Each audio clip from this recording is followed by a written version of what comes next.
Hey everyone, Jim here at Jim's EV Adventures. With over 175,000 real-world EV miles driven, I'm always digging into the data that actually matters for everyday owners just like us. Not the hype, not the FUD, just the facts on costs, charging, reliability, and more importantly, what's coming next. Today we're expanding on 4 big stories from the latest 2026 outlooks. Massive record clean energy bills here in the US, the continuing global EV boom, Bloomberg New Energy Finance's take on energy security, and how Second Life EV batteries are powering the grid right now. I'll tie in what this means for everyone and how this will affect our electrical usage and home charging setups.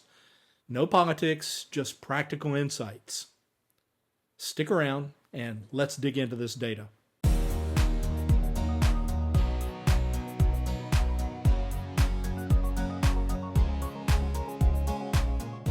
First up, the U.S. is gearing up for a massive record in clean energy additions this year.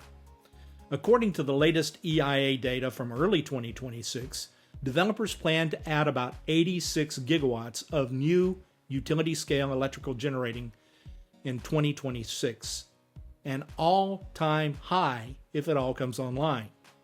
Solar is leading strong with about 43.4 gigawatts, that's over 50% of the total, and a 60% jump from last year. Texas, Arizona, and California are driving the pack.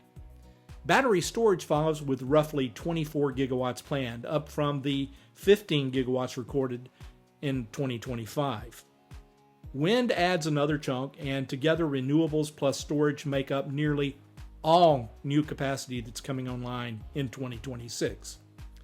Here in Florida, we're seeing solid solar growth too. The state ranked third nationally for solar generation last year, and we're adding DC fast charge ports so fast they're popping up like mushrooms.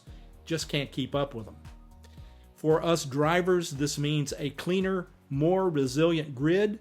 Long term, it reduces our dependence on volatile fossil fuels, which is great for those of us who are saving $150 to $250 a month in savings in fuel and maintenance.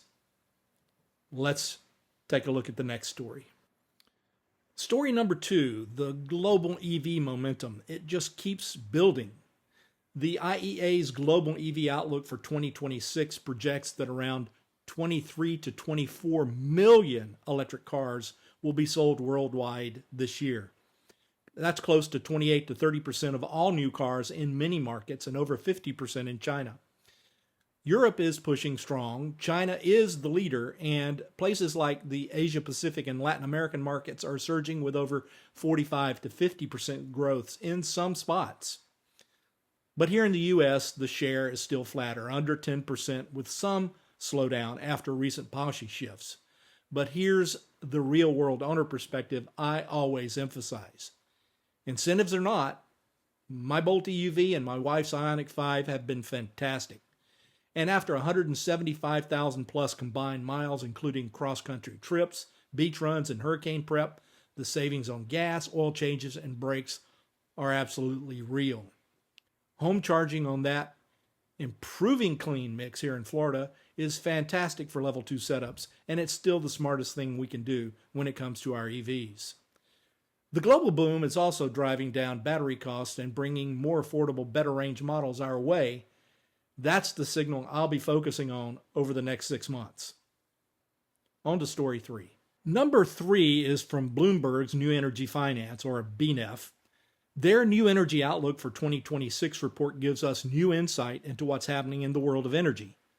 They project solar becoming the world's largest electricity source by 2032, thanks to massive supply, advances in technology, and falling prices. Battery storage is expected to explode, jumping 17-fold to 3.8 terawatts by 2035 in some of their scenarios. The big picture takeaway is easy. Countries leaning on electrification, that is EVs, heat pumps, renewables, and the like, are boosting their energy security. They have less reliance on imported fossil fuels, and that means they have much better resilience to price shocks and supply disruptions like those we've seen in this year due to the conflict in Iran. Now, for where I live here in Florida, with our hurricane season already here and growing demand from tourism and population increases, this is huge. More solar plus storage can help smooth out peaks and support public charging networks like Electrify America or IANA, and keep our home charging reliable even when the grid gets stressed. And oh, by the way, Florida is home to one of the best examples of a solar community anywhere in the world. It's called Babcock Ranch, and it's a 100% renewable community that has been online since the mid-2010s.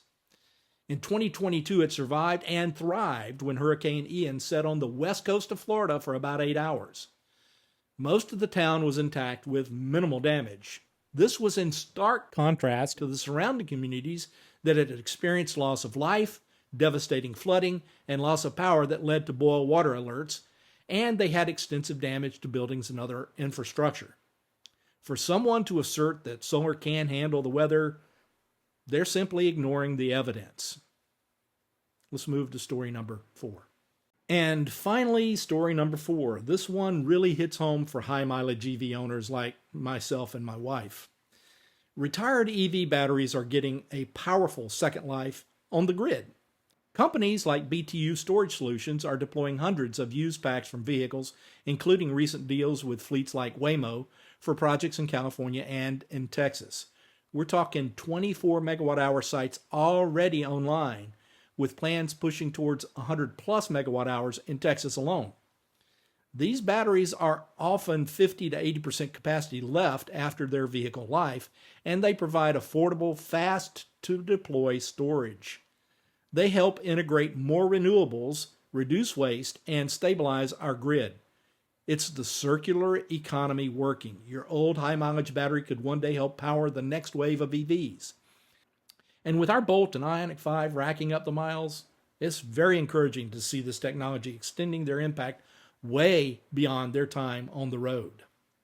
So there you have it. 4 data-packed stories showing real progress in clean energy and in EVs, even amid the usual ups and downs. The economics and tech are delivering for everyday drivers like us here in Florida. What stood out to you the most? Drop your thoughts, your biggest takeaway, or any specific experiences in the comments below. If you're enjoying this kind of no-hype, evidence-based content, hit subscribe, like, and ring that notification bell.